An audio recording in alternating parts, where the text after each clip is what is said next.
Bismillahirrahmanirrahim. This is part 2 of the talk Gheebat and its treatment by Mufti Taqi Usmani Damat Barkatahum. However, it is permissible to do Gheebat in situations where the primary purpose is to save a person from coming to some sort of harm. For example, a person comes to you and asks that someone wants to marry my daughter and asks you if you know what kind of person that man is. If you know something about that person which is important in relation to this marriage proposal, then if you tell that person about it with the intention that he and his daughter will be saved from coming to harm, then this is not included in Ghibat.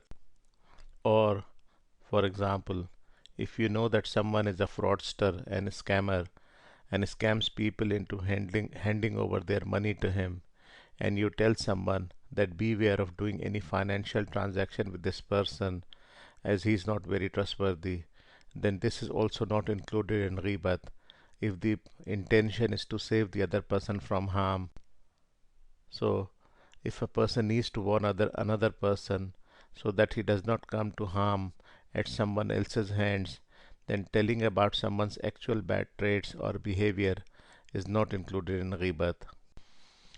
On the other hand, people think that it is okay to do Ghibat of a person who is engaged in some sinful activities. That is not completely correct.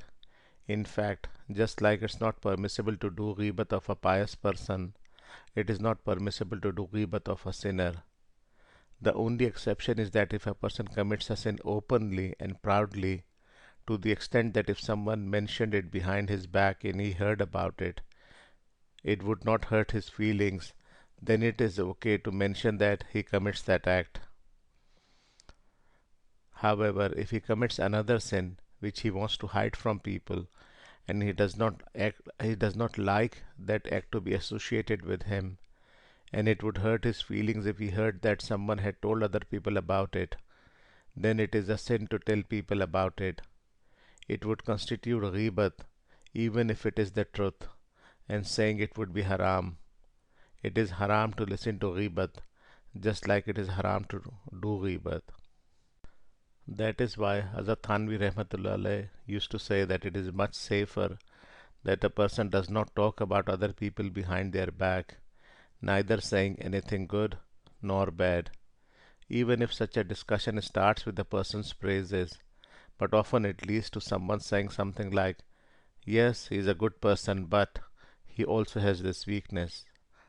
That is why it's better that a person does not talk about other people at all behind their back. What need is there to discuss other people? We should just worry about our own flaws. If a person truly worries about what sins he is engaged in, and that he will be held to account before Allah Ta'ala for these sins, unless he succeeds in giving them up before he dies, then he will have no time to find flaws in others. If a person gets seriously sick, then he does not have any interest in finding out if other people are also afflicted with the same illness or not. Once a person develops an insight into the need to finding out his own flaws and correcting them, then he does not dare to do other people's ghibat. May Allah Ta'ala grant us the motivation to look for the flaws of our own nafs, our inner self, and become aware of them. Ameen. Hazrat Thanvi Rahmatullah said, if a person commits ghibat or some useless conversation in front of a Salik is a disciple on the path of purification of inner self, and he does not have the power to stop him from doing so, then he should leave that setting, and he should not care about hurting the other person's feelings, because not harming one's own deen is far more important than hurting someone's feelings. If he is not able to leave that sitting openly, then he should make some excuse to get up or change the topic away from ghibat.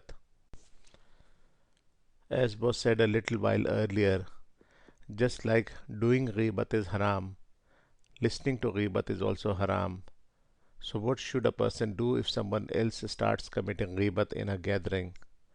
Hazrat Thanvi Rahmatullah says that if a person has the power to stop people from committing ghibat, then he should do so. There are two ways of doing it. The first is to say plainly that look, the way you're talking about this person will lead to ghibat, so let's leave this topic. If he's unable to say it like that, then he should try to change the topic and start another discussion so that people can stop committing ghibat. However, if he is unable to do both of these, then he should leave that gathering and not participate in such discussions anymore.